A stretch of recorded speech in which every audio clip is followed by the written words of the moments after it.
देवलोक रहते हैं वैसे रहते हैं, फिर वो रस वगैरह पी के हार्ड होता रहता है शरीर। तो जो आते हैं चमकते हुए, तो वो क्या सभी जाते हुए पृथ्वी नष्ट होती तब सभी ब्रह्मलोक में जाते हैं लोग? देखिए, जब पृथ्वी नष्ट होती है तो प्रश्न आपका ये है ना कि क्या सभी ब्रह्मलोक पे जाते हैं क्या, हाँ है ना? हाँ हाँ। देखिए, ऐसा होता है कि मैंने इसमें भी बताया है, इसी अपने अट्ठ कथा, ये जो मैं अभी जो प्रवचन शुरू है महामंगल सूत्र का, उसी में मैंने जो शुरुआत में बताया कौलाहल। कौलाहल में मैंने ये मुद्दा क्लियर किया है कि कैसा होता है कि जब पृथ्वी नष्ट होने वाली थी तो उसे 1 लाख साल पहले ही, 1 लाख साल पहले ही क्या, ऐसे कुछ देवता आते हैं जो आह्वान करना करते हैं कि बाबा धर्म का पालन करो, पृथ्वी क्या होने वाली, नष्ट होने वाली है। तो तब से जितने भी सत्व और जितने भी सत्व होते हैं, बाकी देवलोक के जो सत्व होते हैं या मनुष्य लोक के जो होते हैं, इसको इसको जान के क्या है, तुरंत सभी लोग पुण्य करना शुरू करते हैं। तो जो मनुष्य लोक में रहते हैं वो अपने पुण्य सुगति में उत्पन्न हो जाते हैं देवलोक में। और देवलोक में जो देवता रहते हैं वो पुण्य वगैरह कमा के उसके बाद क्या होते हैं, ब्रह्मलोक में उत्पन्न होते हैं। तो जब पृथ्वी नष्ट होने वाली थी तो सभी के सभी लोग क्या है, ब्रह्मलोक में उत्पन्न होते हैं। और किस, कहाँ पे, अपने अपना आभासर के ऊपर वाले ब्रह्मलोक, आभासर से ऊपर के सारे ब्रह्मलोक में उत्पन्न होना शुरू होते हैं पुण्य कर्म से। बाकी जो बच जाते हैं निरय वगैरह के कुछ लोग जो सत्व नहीं कर पाते हैं, वो तब का जब पृथ्वी नष्ट होती है तो वो लोग बाकी चक्रवालों में उत्पन्न हो जाते हैं, बाकी चक्रवाल के नरकों में, या बाकी चक्रवाल के पशु वगैरह योनियों में। उस जो उस बात को सही में लेते हैं कि चक्रवाल नष्ट होने वाला है, तो अगर हम सभी ने अगर प्रयास नहीं किया तो हम भी कर जाएंगे, नष्ट हो जाएंगे, दुर्गति को प्राप्त होंगे। तो इसलिए वो सभी लोग क्या, अभी फिर पुण्य करना शुरू करते हैं, फिर ब्रह्मलोक में उत्पन्न होता है, आभासर ब्रह्मलोक, नहीं तो उसके ऊपर के ब्रह्मलोक में उत्पन्न होते हैं। फिर जब पृथ्वी बनना शुरू होती है तो सबसे पहले आभासवर ब्रह्मलोक से च्युत होते हैं लोग, आभासर ब्रह्मलोक से उत्पन्न होते हैं। वो आभासर ब्रह्मलोक हम्म। है जो बचा रहता है, और उसके ऊपर के ब्रह्मलोक। अच्छा, मतलब लास्ट मोमेंट पर जो पुण्यवान लोग रहते हैं वो ब्रह्म लोक में चले जाते हैं। अपने आप नहीं जाते वो और ब्रह्मलोक में, वो प्रयास करते, हाँ उद्योग करते। हाँ अपने आप हाँ, पुण्यवान नहीं प्रयास जाते। करके देखो, जाएंगे। ब्रह्मलोक ये ब्रह्मलोक है, जब तक ध्यान समापत्ति उत्पन्न नहीं होंगे तब तक आप उसमें उत्पन्न नहीं हो पाओगे ना।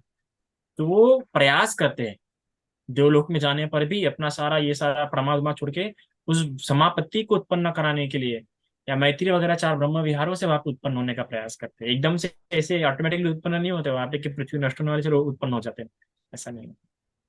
हाँ मतलब जो अ, अपनी पृथ्वी होती है या सारे पृथ्वी का होता है? नहीं, कितने उन्होंने तो भी बोला सारा चक्रवालों ब्रह्मांड के नष्ट, खत्म हो जाता है। नहीं नहीं, सारा चक्रवाल नहीं खत्म होते, चक्रवाल तो बहुत है, गिनती नहीं, इतने चक्रवाल है। हमें 10,000 चक्रवाल का वर्णन मिलता है, पर उसके अलावा ज्यादा कई सारे चक्रवाल हैं।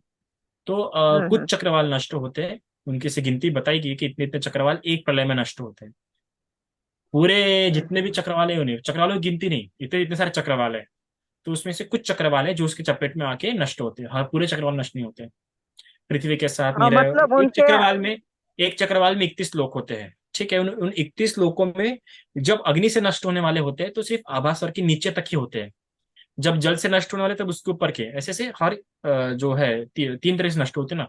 जल से भी नष्ट हो सकती है, वायु से भी नष्ट हो सकती है, और अग्नि से नष्ट होते हैं। तो जब अग्नि से नष्ट होने वाली होती है पृथ्वी या ये चक्रवाल, तब सिर्फ आभास और ब्रह्मलोक तक ही नष्ट होते हैं, उसके ऊपर के नहीं।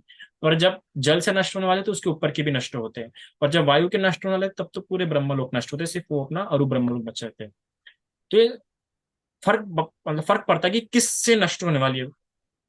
और ऐसा नहीं, कई सारे लोग चक्रवाल के नष्ट होते हैं, मेरे ख्याल से कई सारे, कम से कम 10,000 चक्रवाल या 1 लाख चक्रवाल एक साथ नष्ट होते हैं और स्थापित होते हैं। बाप रे।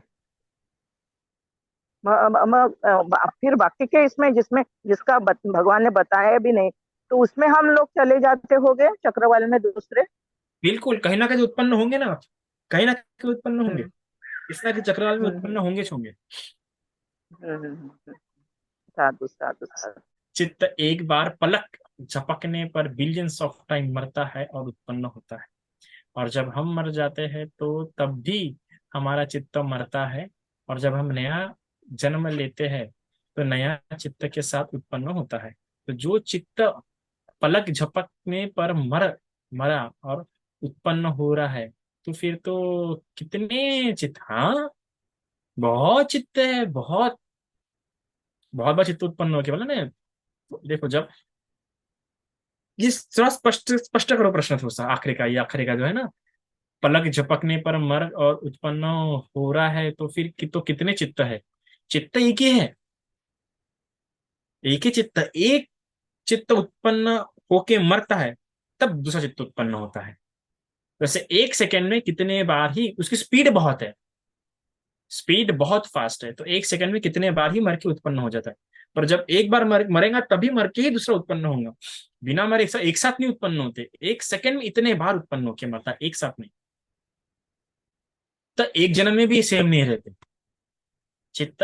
एक जो चित्त मर गया, तो और उसको वो मरने के बाद उसके कारण से जो दूसरा चित्त उत्पन्न हुआ, ये दोनों में कोई समानता नहीं होती, बस एक ही समानता होती है कि इस चित्त के कारण से वो चित्त उत्पन्न हुआ। समानता कहीं भी नहीं है।